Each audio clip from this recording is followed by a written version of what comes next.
ఓం ఓం శ్రీమాత్రే నమః.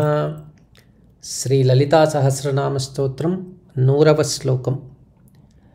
అనాహతాబ్జనిలయా శ్యామాభా వదనద్వయా దంశ్రోజ్వలాక్షమాలాధిధరా రుధిర సంస్థిత. హతమనగా కొట్టబడుట, చరచుట.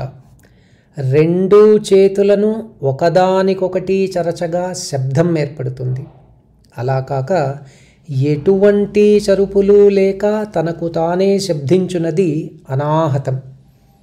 అంతఃకరణము యొక్క స్థానం హృదయం. అందు భావించబడు చక్రం అనాహత చక్రం. అనాహత చక్రాధిదేవత రాకిని.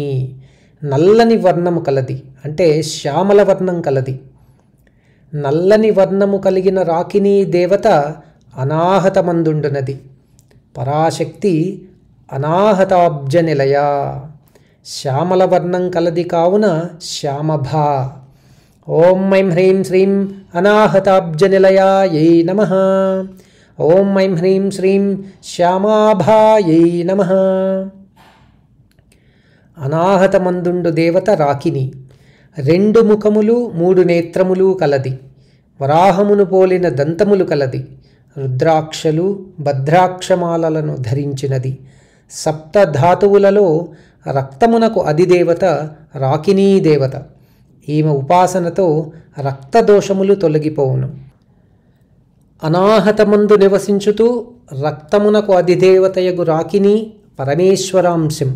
అందుకే అమ్మను వదనద్వయ, దంష్ట్రోజ్వలాక్షమాలాధిధర, రుధిర సంస్థిత అని కీర్తించారు వసిన్యాది వాగ్దేవతలు. ఓం ఐం హ్రీం శ్రీం వదనద్వయాయై నమః.